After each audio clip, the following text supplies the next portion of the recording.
So it's a pleasure to be back, and I wish I were in New Jersey with you all at the actual conference, but I think we can have fun together online, and we'll try to do that. I'm David Rosen. This is my colleague, Jen Vanek. We Hello. are, yep, we can hear you. So we are co-authors of a new blended learning guide that has been published by ProLiteracy. Jen, thank you. Great. By New Readers Press, which is a division of ProLiteracy. And we are actually, this is the first time that we have done a webinar about the Blended Learning Guide. It's an unfortunate time to do it since there is right now, as far as I know, in New Jersey, there are no programs open for face-to-face learning. And of course, blended learning is a combination of online and face-to-face learning integrated. And so we've decided to not just talk today about our blended learning guide, which we hope will soon be able to use, but also to talk about some distance education resources that we think will be useful to you, especially right now when most or all the learning and teaching is online. So here's our agenda for today. We are going to be pretty brief about our introductions, and then we want to introduce the blended learning guide to you. And then after that, we want to deal with the issues that everybody is facing right now, which is online or virtual or remote or distance education during the time of this pandemic.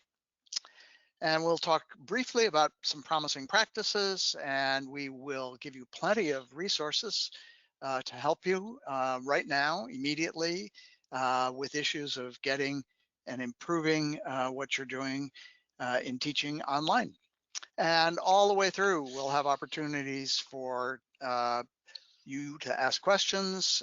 We hope we will at any time. And also, Eric will be reading those questions to us. And so we'll get in as many as we possibly can. So here it is. Here's the introduction to the Blended Learning Guide. It's called Blended Learning for Adult Basic Skills Learners. And it's the what, why, who, and how of all of that. And I don't know if you can see this, but at the bottom of the screen is actually a link to the New Readers Press webpage. And here's some great news for you. This is free and it's only online. So you can read it online, you can download it, you can print it out if you want, although I don't recommend that because then you can't really click on the links. I recommend reading it online. And when you go to the guide, here's what you'll see. This is the table of contents. So you can glance at it now and get a sense of what we cover here. Obviously, we want to deal with the whole issue of what blended learning is. And we want to talk about a pretty important area, which is what is the content of blended learning and blended learning, and how does blending help you define who else you might want to teach or how you want to teach them. And then, and I'll talk about this in a little bit. Why do this? Why even use a blended learning approach? What are there any advantages to doing that? Is there any evidence that it works? Things like that. And then we will help you with getting started. We have a long section in the guide that we won't really talk much about today about what blended learning looks like, but that may be the part that will interest some of you the most. We'll provide you with some online resources and some suggestions about what ones work particularly well with blended learning. And then, of course, we'll talk about challenges. I just wanted to let everybody know that if the links are hard to see, please don't worry about it. When you get the PowerPoint, you'll be able to see the links and then look them up later. Okay, thanks, Eric. Yep. We could also probably put a link in the chat. So, and then of course the conclusion and what some people go to first when they read a guide, and that is the appendices with the lists of resources. Next slide, please, Jen. Yeah, so hello everyone. My name is Jen Vanek. I'm Director of Digital Learning and Research at the EdTech Center at World Ed. And I think, David, this is like the third publication we've collaborated on. It's been really great to talk to practitioners and program administrators across the country and gather their stories about how they've used blended learning in the past. And just so we're all on the same page, David mentioned this definition briefly earlier, but we're talking about a teaching approach when we use the phrase blended learning, and it incorporates both face-to-face class and online learning. And the thing that's most important about it, though, is that in the scenario, an instructor is paying attention to both what happens face-to-face and online, and might make shifts in instructional approach in either of those settings based on what they see in the other one. So it is a completely integrated model, as opposed to hybrid learning, which is perhaps just, work on USA Learns after class, and the teacher may or may not look at it, and it certainly doesn't impact what happens in class. These definitions are from a study done by Robert Murphy when he was at SRI International, where they followed hundreds of learners to see how they were using technology tools when they were enrolled in adult basic education programs, and these definitions come directly from that research. So the thing that I would like to impart to you is that just because there is a definition doesn't mean it looks the same in every setting. And one of the things that we're going to be doing today is showing you the different types of, the different forms that blended learning can take. So David is now going to talk about why you might want to do this. Thanks, Jen. Yeah, I think there are a lot of really good reasons. Maybe some of these will resonate with you more than others, but each of them, I think, has some value and worth paying attention to. One is, and a lot of you may wonder, well, is this an effective way to teach? Is this more effective or less effective than teaching face-to-face? And there's a whole section on this, by the way, in the guide. I'm not going to go to the guide right now, but I'm going to summarize it for you. The evidence is that blended learning, and this is true in K through 12 and in higher education, as well as evidence in adult basic skills education, is more effective than online learning, and this may be a surprise to some of you, more effective than just face-to-face or in-person learning. Some of that research comes from Texas over several years. You may say, well, what happens in Texas is great for Texas, but that doesn't apply to us. But there is some evidence from other places emerging as well. So it's well worth paying attention to blended learning as a way to do things more effectively. And some of you who are doing things online may have already come to that conclusion. Yeah, some of these things we're doing online work pretty well. Maybe they would be a great enhancement to what we do face-to-face when we go back to face-to-face or in-person teaching. Another good reason is this gives you an opportunity to extend learning time on task. What does that mean, time on task, and why is that important? Well, suppose you offer face-to-face classes, let's say 4 hours a week. And suppose you also have an online component of 4 hours a week. That is where you're expecting students to do things online, watch videos, read texts, participate in formative assessments, whatever it is. You're extending the learning time, you're doubling it. So what does that mean? Well, that means that people who were really challenged by doing, let's say, a high school equivalency program under the new higher standards couldn't finish it in a year with only 4 hours a week, but they could easily do it with 8 hours a week. Another reason is that it gives learners an opportunity to get reinforcement. So if they have an online component that's integrated, as Jen suggested, with the face-to-face component, they can reinforce what has happened in face-to-face.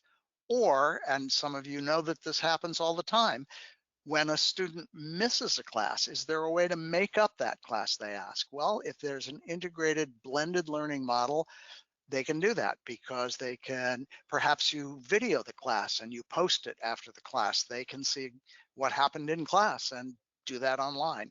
Or maybe there are other ways that you would like them to do a makeup for a missed class.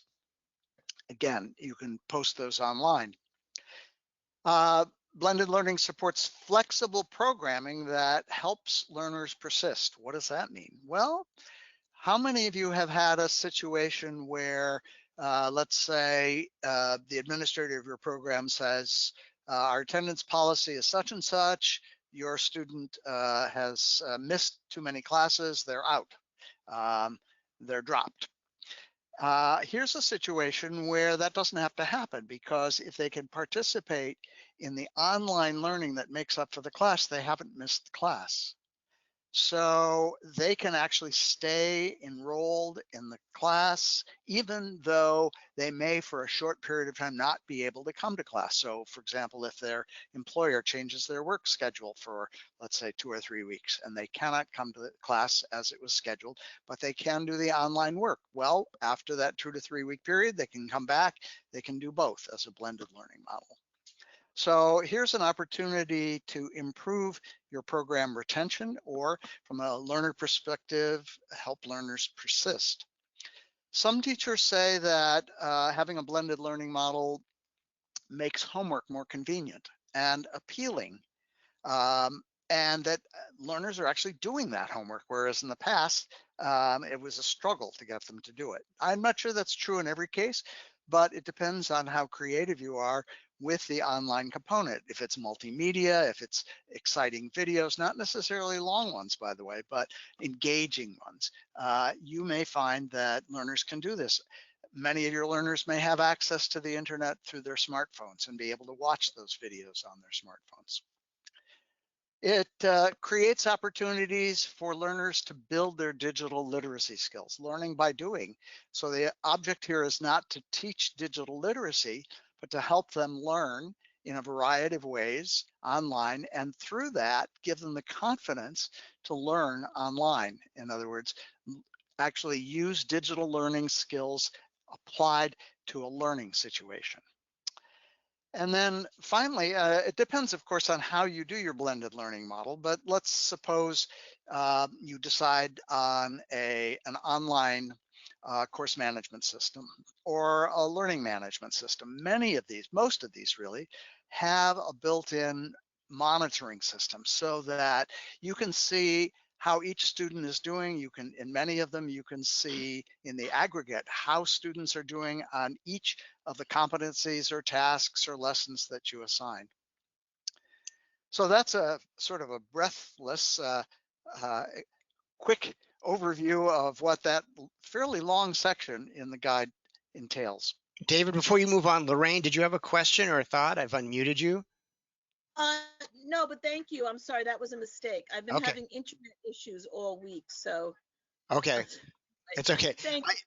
I know that from in other contexts in K-12, I think people might have heard this before, that in high school, there was a teacher and a student raised their virtual hand, and the teacher was like, "Oh, do you have something to say?" And the kid was like, "No, just stretching."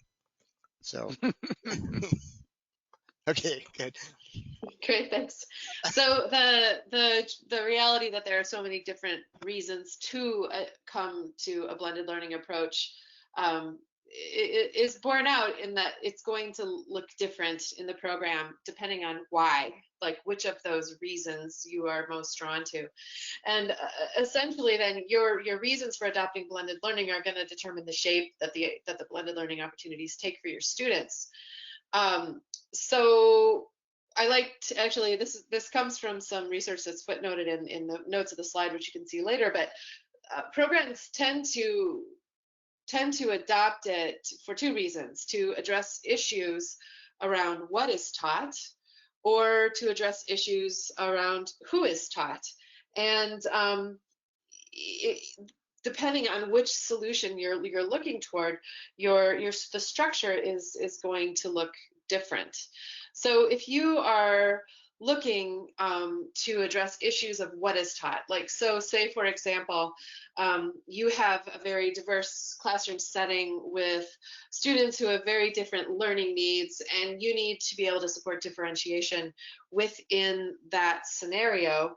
A blended learning approach is going to help you do that, because you can use maybe have everybody work on some shared materials outside of class. If you're thinking about a flipped model, maybe they all watch the same video or they all work with the same materials, but then when they come into class, you follow up and you use those materials in different ways so that people are getting more individualized instruction and personalization around learning issues that they are having. Another model, and by the way, these models are defined by the Clayton Christensen Institute. It's an institute. Clayton Christensen is the author of a lot of early writing on disruption. He's at Harvard. He's actually not an educator, but I find these models very useful because they give people a picture about a model that they can then turn into something that's very concrete. It's like it's a intermediary between this abstract idea of blended learning and what actually happens in the classroom. So the flipped model is the most common. It's one you've probably heard of. Another way to address what is taught, a challenge about expanding opportunities for different types of content that could be taught, is the station rotation model, where you set up different learning stations in a classroom, and then having another station that is sort of offline, and learners can cycle through. So you might have one station where you're doing a small group teacher sort of centered presentation, and then maybe students break off into different stations to do maybe individualized work in an online learning tool, or collaborative work that extends whatever the teacher presented through some sort of shared project or shared writing option. The a la carte mode is simply that you just have learning opportunities available. Maybe you've got an online course that a student can take through a curriculum that you're going to monitor, and then it maybe is something that's slightly different than what you're offering in class, but that's because this learner has these other needs that you need to get to. So those models are all really useful for addressing what is taught, extending the options of content within your instructional setting. Again, here's the flipped model. You're working online on something to prepare learners to come into class to work on more useful information, or collaborative, maybe communicative projects if this is an ESL setting. Again, the station rotation model. The teacher might be working with a paraprofessional if they're lucky, and have all these different instructional opportunities set up within the same classroom.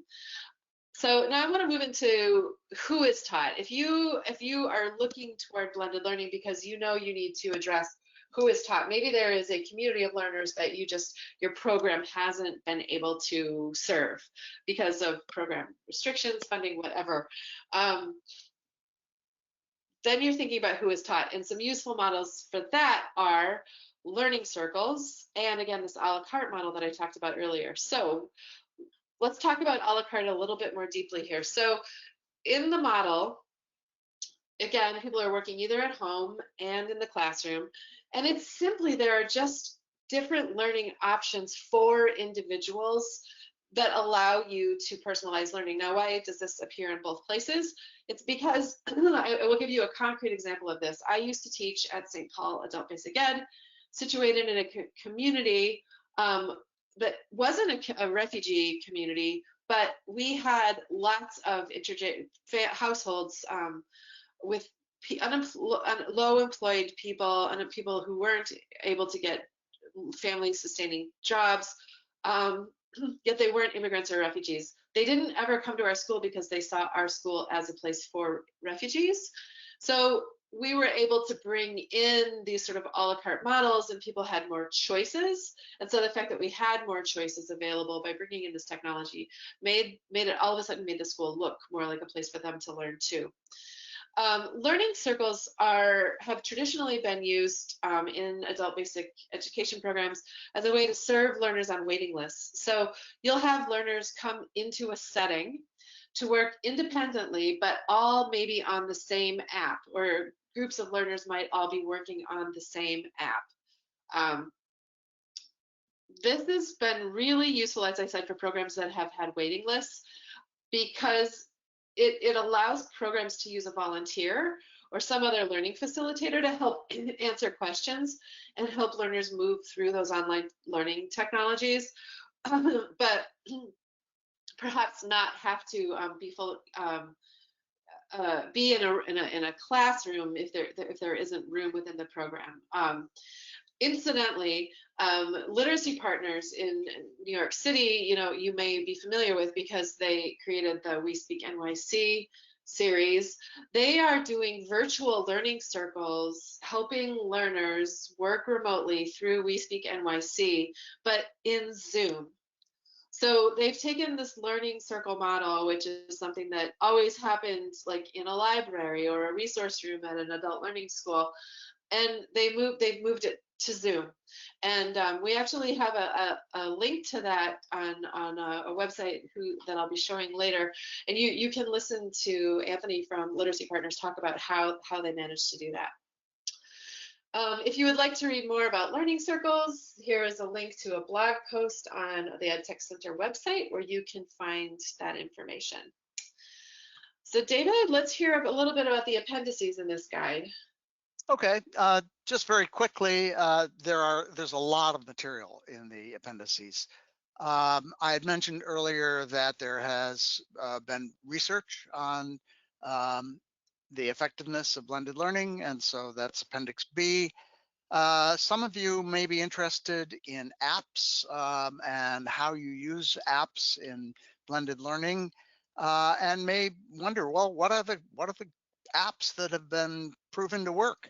And the answer is some of those are winners of the Adult Literacy X Prize, the finalists and semifinalists. I think there are 8 semifinalists, 5 finalists, 2 ultimate winners of the big prize.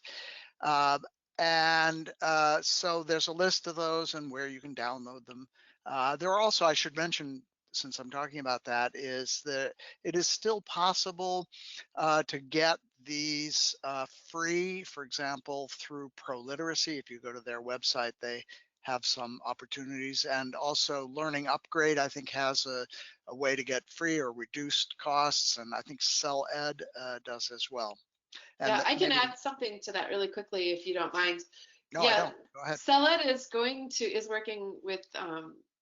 be working with the Barbara Bush Foundation to find funding to provide free access to CellEd for a year. I think there's an announcement coming out later, like maybe tomorrow or Monday, about that. Great. And just so you know, since we've mentioned Learning Upgrade and CellEd, these are both designed specifically for really basic levels, for 0 to 3, so to speak, literacy and beginning, perhaps high beginning, low intermediate levels of English language learning, both of these apps. I think Learning Upgrade actually does some things beyond that. They do a lot in math. They've just developed, I think, a digital literacy component and perhaps some others I don't even know about. And CellEd is also branched out. I know they're doing some health literacy curriculum delivered through CellEd. Incidentally, this is quite unusual, delivered not only through smartphones but also through basic feature phones. As far as I know, it's the only app that's been specifically designed for feature phones, for students who may not have smartphones but who do have feature phones. That is, a feature phone is one that allows text messaging. You also heard from Jenna a few minutes ago about learning circles and the English Now project of World Education, which I was also involved with in the first phase of it through a partnership with Peer-to-Peer University. I was the internal evaluator for that project. And so there's a lot of information about that and about how to organize learning circles. Learning circles are an area that I'm very interested in, and if you have questions about what they are, how do you organize them and so forth, you can ask them here in the webinar, or you can email me afterwards. My email, I think, is someplace in one of these slides. If not, I'll post it for you. So then Appendix E talks about how you go about aligning your existing curriculum if you like your curriculum and want to align it with I got it backwards. Your face-to-face curriculum and aligning it with an online curriculum. You can also do it the other way around. If you aren't particularly thrilled with what you're doing face-to-face, you might decide to choose an online curriculum that you really like and then build what you're doing face-to-face around that. Appendix F, since this was published by New Readers Press, part of Pro Literacy, they wanted to be sure that you knew about which products they were making available, including, by the way, Learning Upgrade and another one that you may have heard of if you teach English for speakers of other languages called Voxy. And they also, as I said, have some programs that underwrite some of the expenses of those for you. Appendix G focuses on the data I mentioned around Texas, the Texas team's annual data comparing.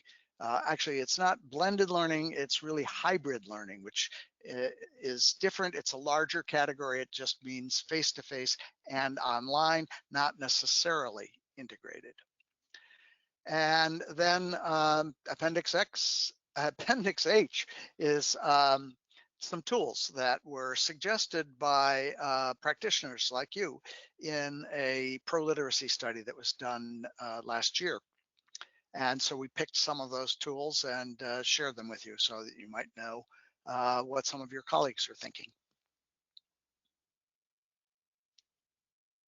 So we've built in a pause here to see if any questions have rolled through the chat or if anybody would like to ask anything about the blended learning guide or any of the models.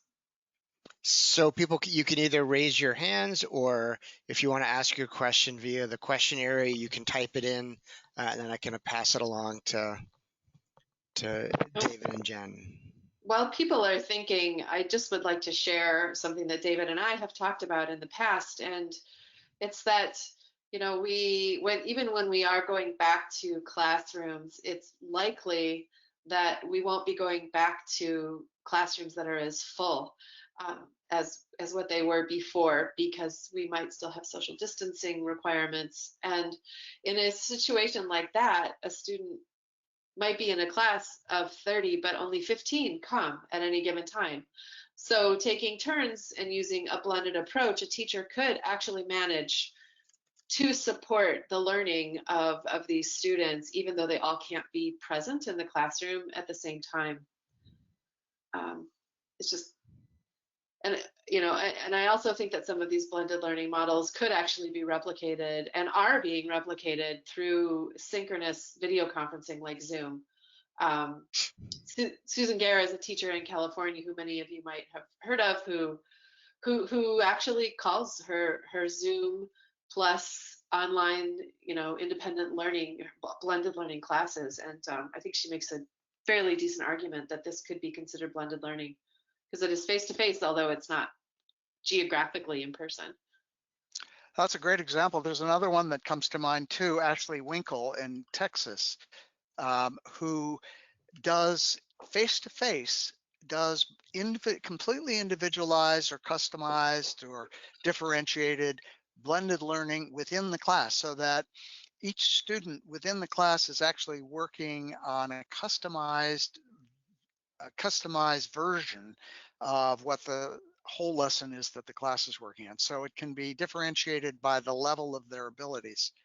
That's complicated. It takes time to prepare, but once it is prepared, it's fairly easy to deliver face-to-face within the classroom. So it's online, and literally Ashley is there to walk around and help people and form small groups where necessary within the classroom. So that's an interesting, not terribly typical, but worth investigating if that's something that intrigues you. Well, I think, you know, one of your key points earlier on was that even though there are these definitions, they should really serve as heuristics, right? Rather than some sort of checklist, you know, and that these are just kind of helpful ways for us to think about different ways to structure the learning experience and the teaching experience, and we don't necessarily want to get caught up in the particulars of labels. Exactly. And I think that's the researchers working with the Christensen Institute. I mean, these are definitions of what they saw. And when you do research and you're going out and describing the range of things that you've seen, you ultimately do need to put things into categories. And so I think that's, that these definitions and these models come from that sort of spirit of just trying to describe what's going on in classrooms. Yeah. All right. At this point, I think you can go forward. I've been sort of monitoring the back channel, but I think you can go forward when you want to. But before we do, since we do have a couple of extra minutes, there's one part of the guide that we haven't talked about that I think is really important. So I'll just take a couple of minutes to talk about it. It's the getting started section. It's one way to look at it is it's a 10-step process, beginning with forming a planning team, and then having your team, craft a vision together. One of the things that's really important in doing that is the team is not really, in the beginning at least, not about choosing a technology. It's about figuring out what it is that you need to do, what you need to accomplish, what we describe as a problem-solving mindset. What's the problem that you're trying to address through creating a blended learning model, or perhaps through improving your blended learning model? Once you've defined that, then you can move on to, well, what are the content areas and what are the levels that we want to cover? And then you can move on to, well, how do we want to deliver this? Do we want to buy an online product and build it around that? Do we want to do everything ourselves, a do-it-yourself model, or something in between, or both? And then once you've sorted that out as a team and everybody's in, then figure out, well, okay, what's the technology that we need to use? Do we need a learning management system? Do we need a course management system? Can we do this with a free website that we build for ourselves, or some other free tool, like Pinterest, for example? Some people like to use Pinterest for this. Then it's important to document that. What has the team itself decided? What's the thinking? And then to share that with the whole team, obviously, but also possibly other partners in the discussion. Maybe your board of directors of your program is interested in this, or maybe you have other kind of community partners that you want to share this with. Then a very important step here, but not until you've sorted everything else out, is how are we going to pay for this? Maybe it doesn't cost you anything. Maybe you do a completely do-it-yourself model. You use all free resources. There are plenty of them, and many of them are quite good. But maybe you really want an excellent proprietary model or commercial online model. Then you may need to raise some money to do that. Most important, and the reason I thought of mentioning all of this, is two things that are really critical. One is start slowly. Don't rush into this. Take it a step at a time. And secondly, take an experimental approach. Try something, see how it works before you make a major investment in this whole process. If it works, try something else. If it works well and then you're ready to try the next step, do that. And then lastly, and I know this will resonate with many people listening, pay attention to professional development, particularly for teachers and tutors, but also for program administrators. Moving into the area of blended learning is new for many people, or improving their blended model, or taking advantage of some of the newest opportunities in blended. Good professional development, and maybe NJL would be able to provide some of that. Certainly let Eric know if there's a whole arena of help that you need. Maybe that's something that could be offered as a webinar.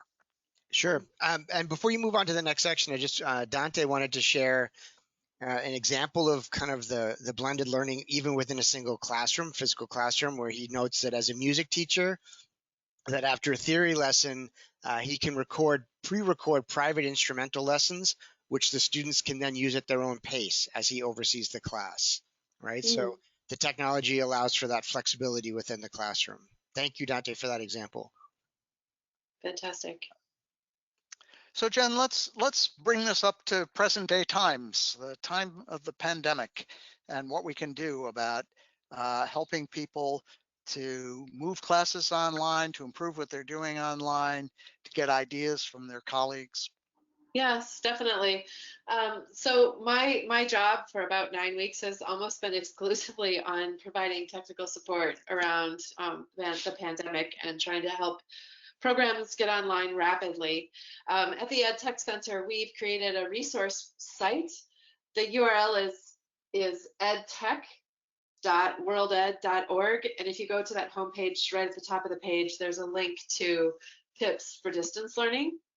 And you can get access to the many resources that we have banked here.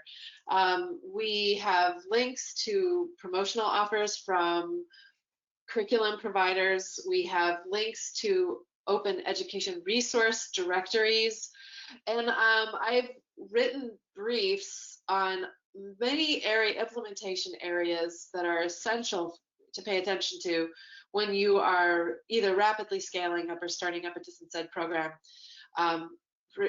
Including recruitment, screening, and orientation, strategies for communicating and tracking learner progress, and the multiple ways that you can do assessment through distance education.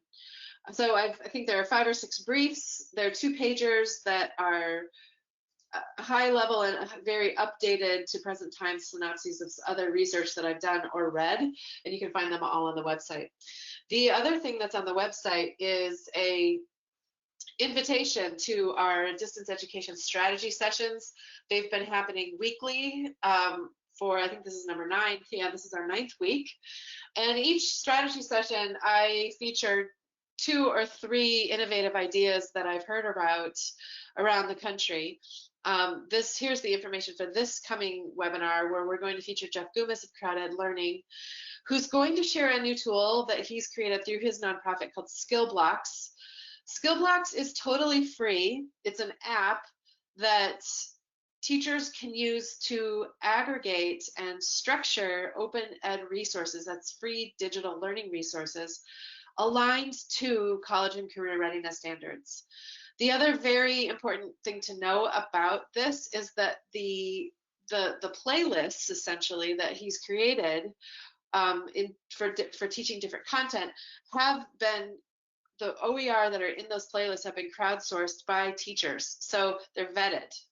And this is a very nice way, if you don't have funding for a curriculum, a licensed curriculum, this is a very nice way to get access to free resources.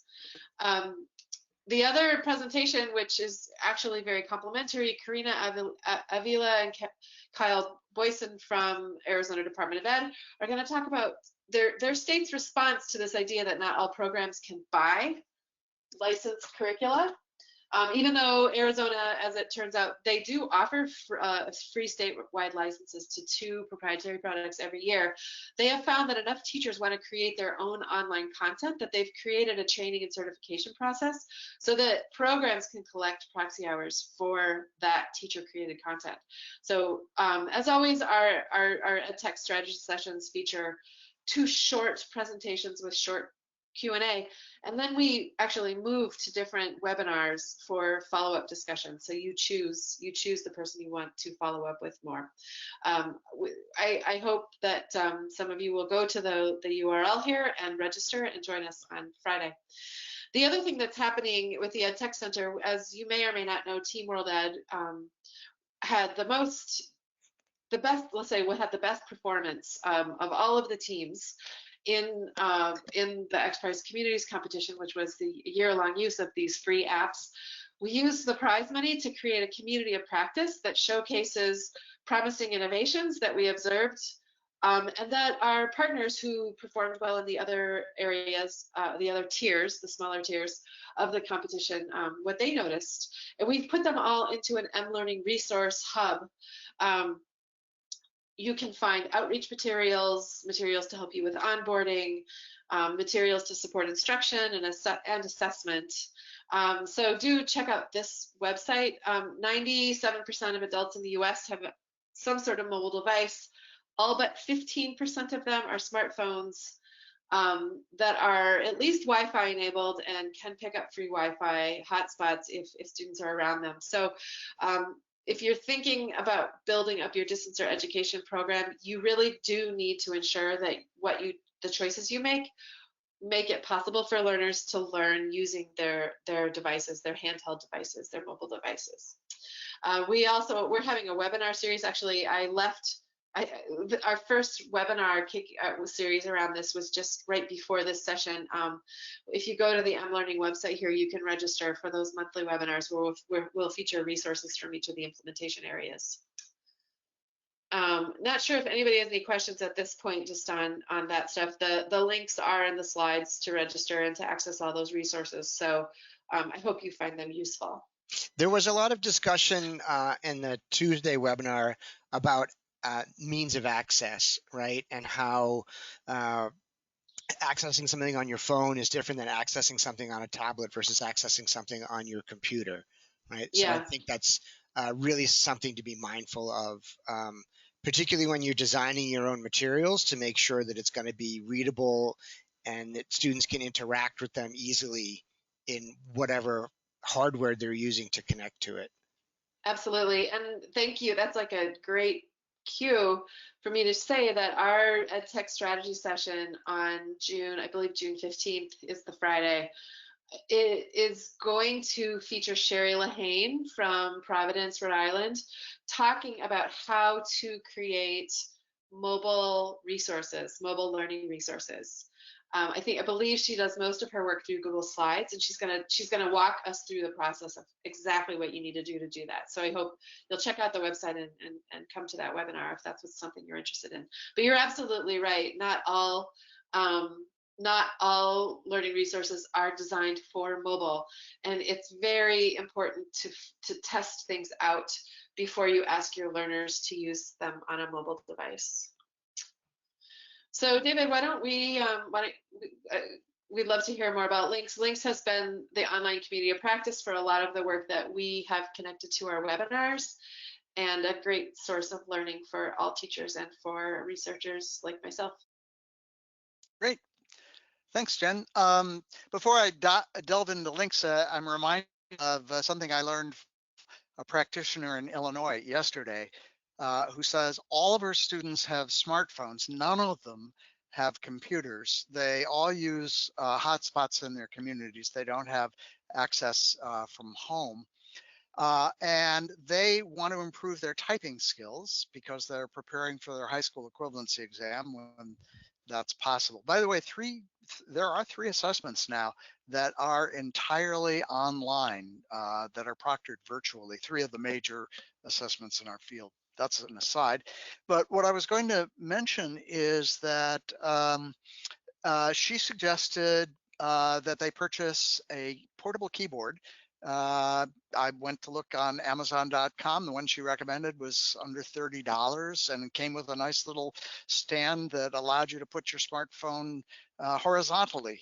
And those 2 strategies, she said, have made it possible for them to do things that, particularly writing, that they otherwise weren't able to do quickly and efficiently. So let me tell you about Links. Some of you, I hope most of you, actually have heard of Links, the Literacy Information and Communication System, which is sponsored by the U.S. Department of Education, specifically for adult basic skills educators. And it has many features. I won't go into all of them.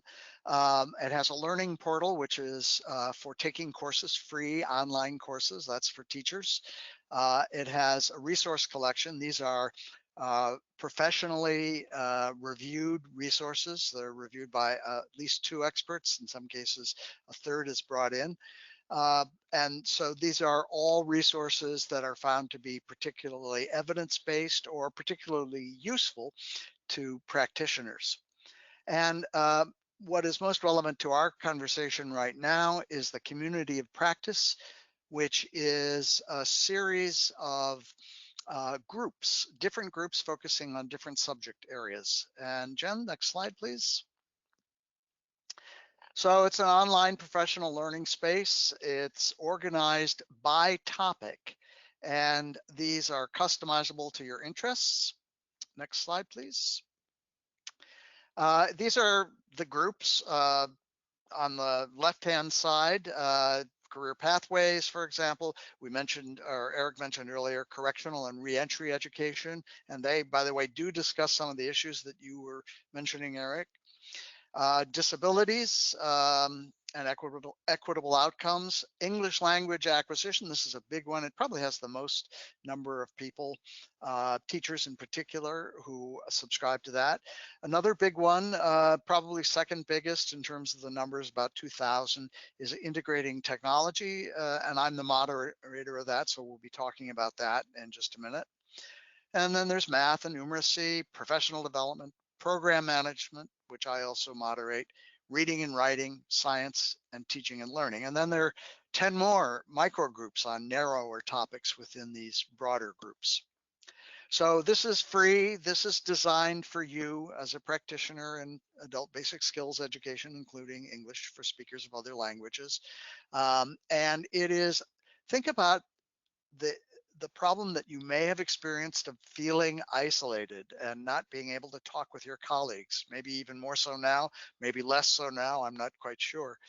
But this is a way that you can talk with your colleagues online. You can talk shop, you can raise issues, you can raise concerns. You can participate in special activities. Links offers webinars, panel discussions. So for example, next week is a panel discussion in integrating technology, which is focused on a project in Illinois, a year-long project for teachers called the Illinois Digital Literacy Lab, where teachers are given a $3,000 technology budget and a stipend to participate, and where they run 3 experimental sprints, research sprints, with their students, testing out things that their students and they are particularly interested in. It's a fabulous, fabulous opportunity for professional development. Unfortunately, only limited to people in Illinois, but it could be done in other states, and you might be interested in learning more about it so that that can happen in your state. So let's focus on the integrating technology group that I moderate. Next slide, please. So I mentioned it has nearly 2,000 members. And we explore lots of different things, integrating computers, portable digital literacy devices, internet technology, digital literacy, and other things, video, many different things that involve the use of technology, not necessarily driven by technology. After all, we're educators. We start with the purposes that we have as educators, and then we look for the technology that can help us do that for both in-person and online instruction.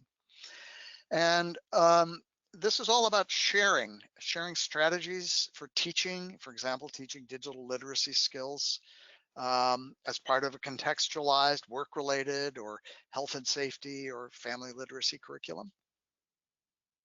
We share technology-related information and resources to improve both teaching and administrative practice. In the integrating technology group, we address both. In the program management group that I moderate, we're mostly focused on administrative practices, both at the program level and the state level, by the way. And then we're also interested in public policies. How can we improve digital literacy, for example? Some of you know that for the first time under WIOA Title II, Adult Ed and Family Literacy Act, we now can do digital literacy as part of what we do in adult education. Well, okay, we can, but is there money specifically for that? Are there particular things that we're encouraged to do or perhaps required to do? No, there aren't. So how does this fit into public policy? Well, it turns out that in 2020, that entire act, the WIOA Workforce Investment and Opportunity Act, is going to be reauthorized, or it's supposed to be. We'll see if it happens this year. It might be dragged on till next year or even the following. That sometimes happens. But this is a great opportunity for advocating for digital literacy policy and other technology related policies, maybe for a budget to improve the hardware and software in your program, or not your program in particular, but in adult basic skills programs. here are some examples of some of the topics that you will find if you go to Integrating Technology. I mentioned digital literacy, mentioned using teaching, uses of technology in teaching and in professional development.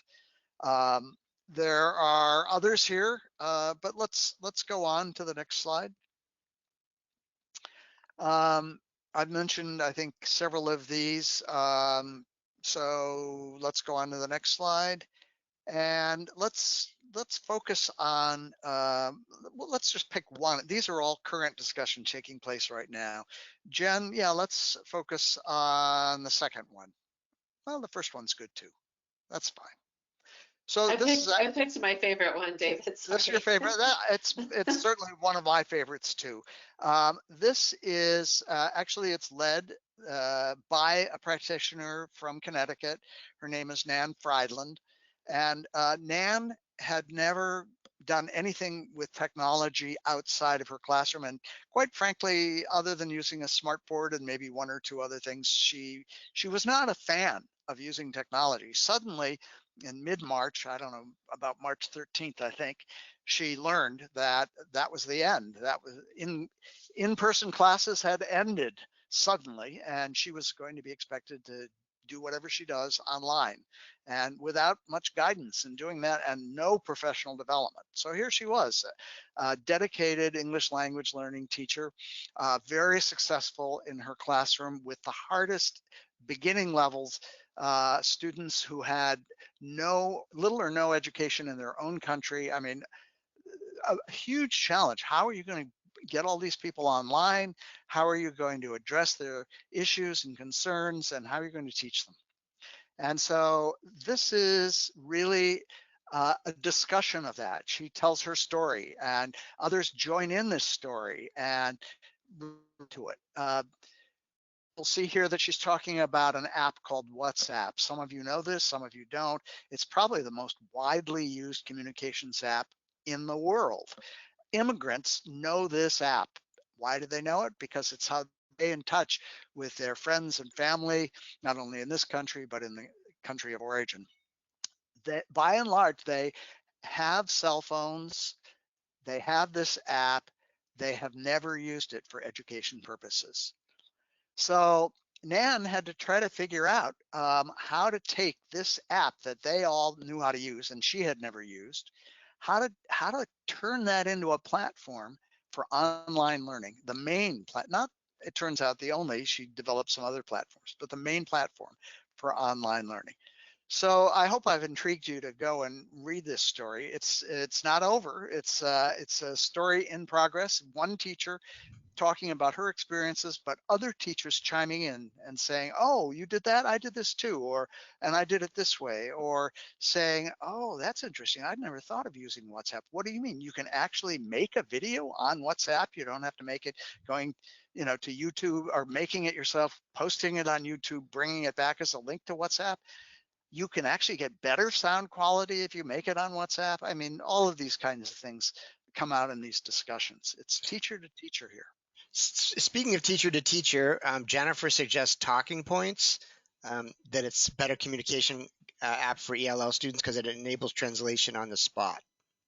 Ah, that's great. Thanks, Jennifer. So the last thing I want to just mention to you is one of the ways that I like to see this forum, the Integrating Technology Forum in particularly used, is to develop things for our field. So historically, the American Library Association has had the privilege and the respect of many fields in developing a definition for digital literacy. And they developed it in 2012.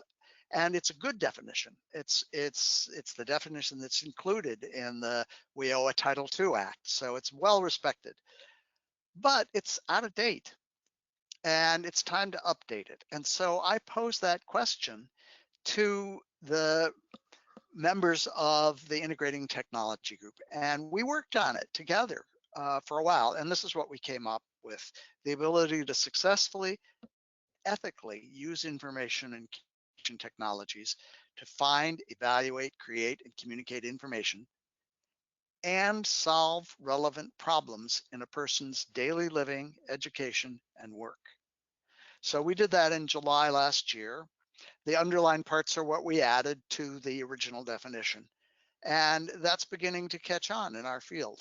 So this is a place for shop talk. It's a place to learn about new resources. It's a place for professional development, but it's also potentially a place for influencing policy in our field.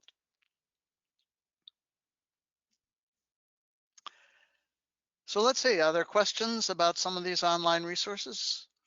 Well, people were wondering how to kind of follow Nan's journey, and I think if they go to that discussion area, they'll find it, right? They'll find the various posts that kind of explain where she was and kind of where she went, right? That's right. I'm Eric. I just gave you the link to links, links.ed.gov, and you can post that if you could. You did. Yep. Okay, great. Everybody, yep. So it's actually www.links.ed.gov.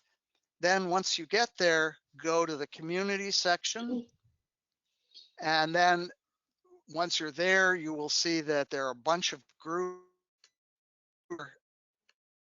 Choose the technology. Then within, you'll see this app, get to find it's doing. And, you know, Nan lives in Connecticut, right near New York, so she might come to Connecticut next year for NJ All, or who knows. If you invite her, I bet she'll come. Okay. She's eager to talk about this experience. I mean, the other thing too that I was going to say that this kind of cycles back to the idea of figuring out what the problem is, right, and then solving it, and not starting with the technology. Right. I volunteer at Make the Road New Jersey in Elizabeth, and one of the ways that my students have used smartphones is to send me photos of their essays. So, you know, if they don't have access to a computer to kind of type up an essay and send it to me, they'll handwrite it, take a photo, send it to me, and then I can give them some immediate feedback. You know, and one of them works in a daycare, and so she was actually thinking about an incident report and how to write up part of an incident report. And so she was able to text me a draft of what she was going to say in an incident report, and I was going to be able to respond back saying, yeah, that looks good, but maybe change this word. So our phones can do lots of things, even if they're not fancy. Yeah, absolutely. And interestingly, learners have figured out a lot of those things. Like way before I thought of doing it, learners were showing me, oh, well, why don't you just take a picture of that and of taking notes on it. I like to take notes, by the way, but I think that's a great strategy, and a lot of learners do that just routinely. Yeah, in my lessons in Elizabeth, every time like I go to a new piece of chart paper, everybody in the room takes out their phones and starts taking pictures of the old chart paper. Yep.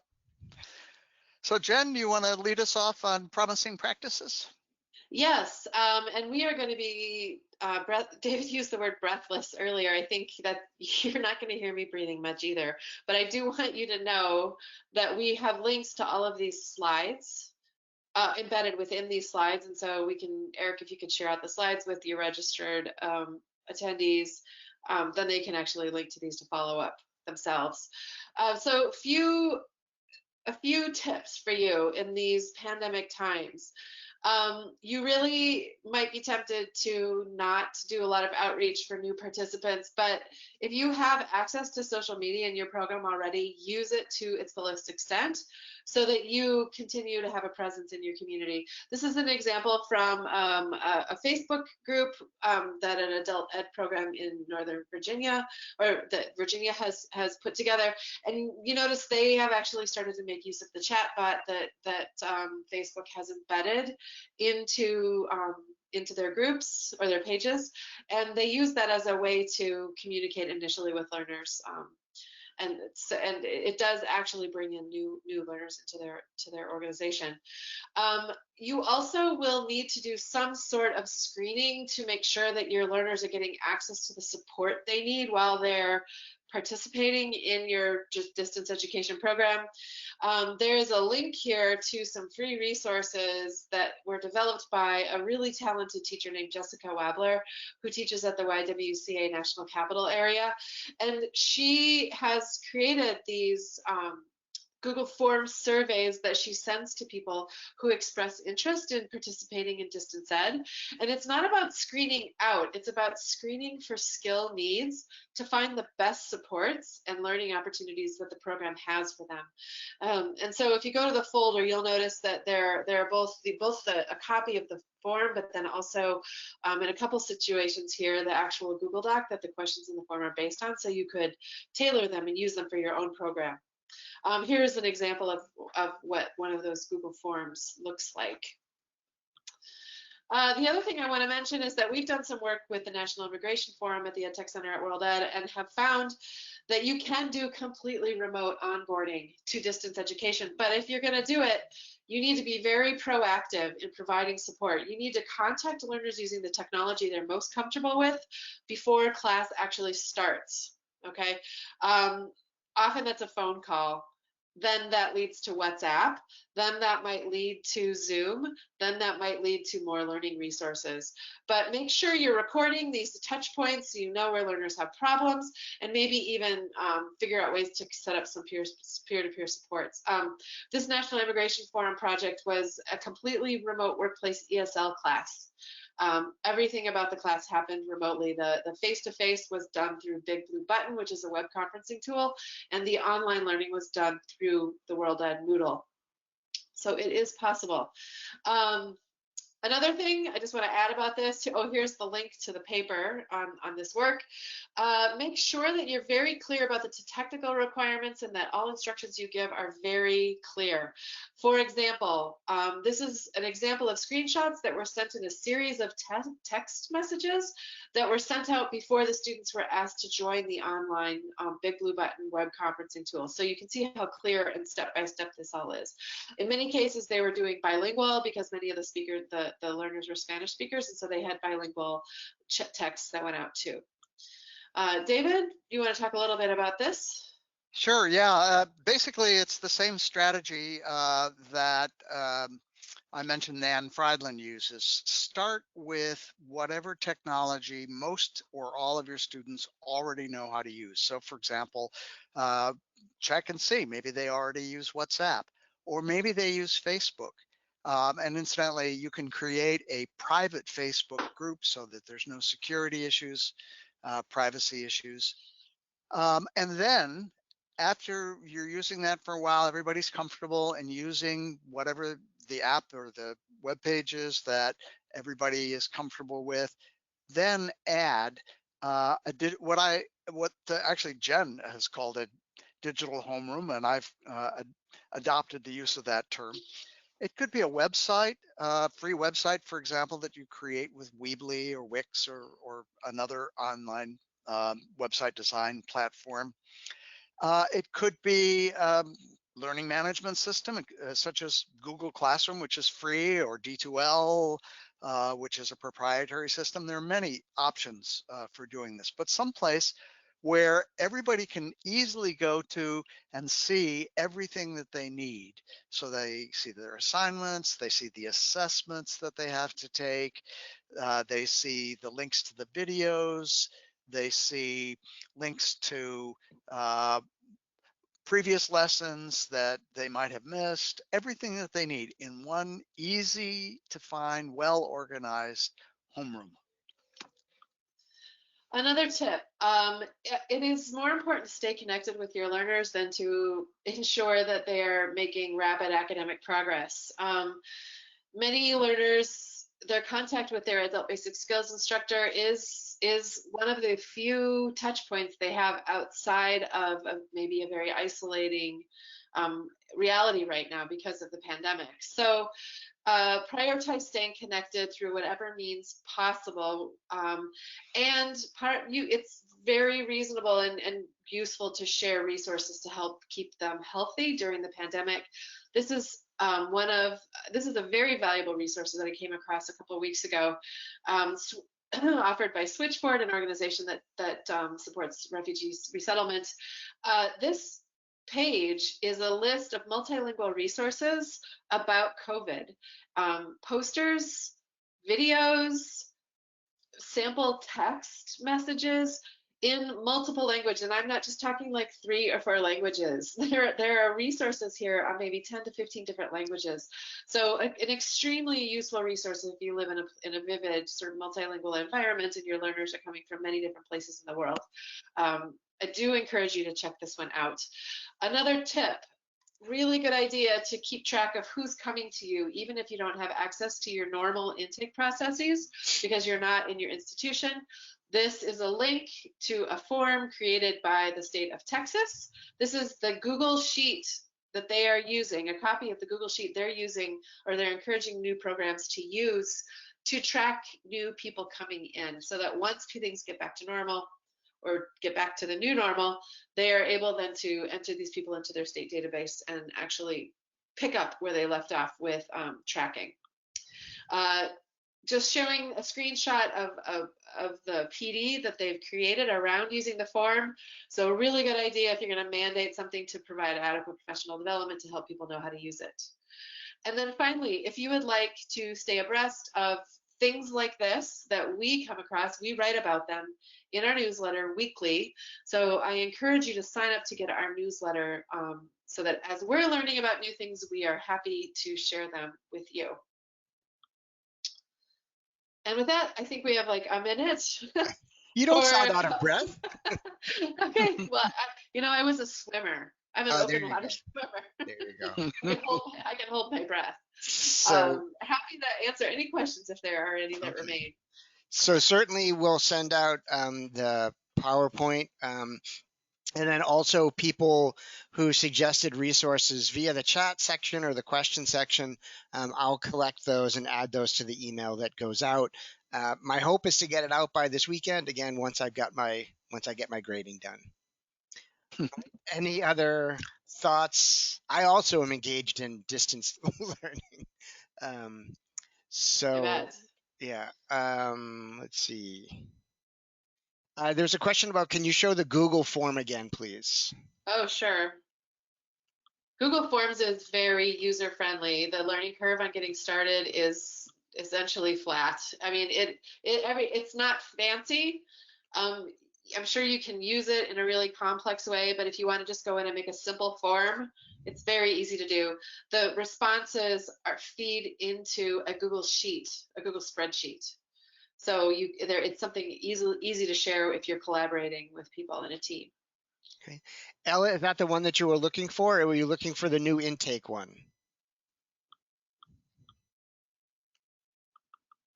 Maybe this one? Oh, sorry. There's this one too. This is the Texas. Yes, the intake. She was interested in the intake one, yeah. Yes. Yeah, so you can, I put an open copy of this in an open Google Drive folder. So you should be able to get access through this link. If for some reason I've made a mistake and messed up the sharing, do email me. Okay. Yeah, Jen, put the last slide up again so people have our emails. We welcome your emails about anything we've talked about or any other questions you might have that we might know something about. And, and I think I'll make a pitch for the last webinar in the series, which is the first week of June, that Ghazala Nomani from Bergen is going to be leading, about what does it look like at a program level to start to put some of these things in place. So these are all really interesting ideas and really helpful resources. So what does it look like to put this, in your program, to make this concrete? And Ghazala is going to be leading that conversation. Any other last minute thoughts or questions?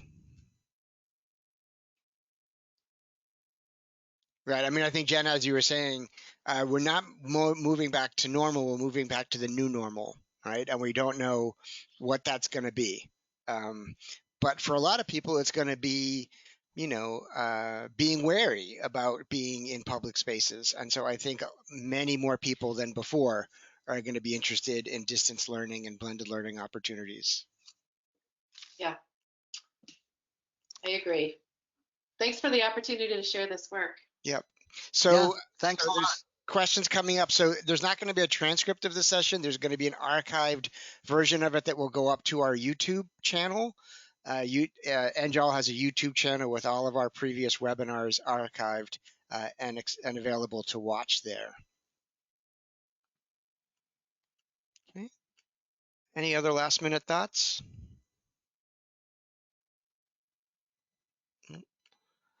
Okay. All right. Well, yeah, Jen, David, thank you for squeezing in yet another webinar in your busy webinar schedule. Hopefully the questions in the presentation was helpful for you as well. And we look forward to working with you in some capacity again in the future. Okay, Always a thanks, Eric. pleasure. Thanks, All right. Eric. Yeah, take care and take care everybody else. And I'll talk to you all soon. Bye-bye. Bye-bye.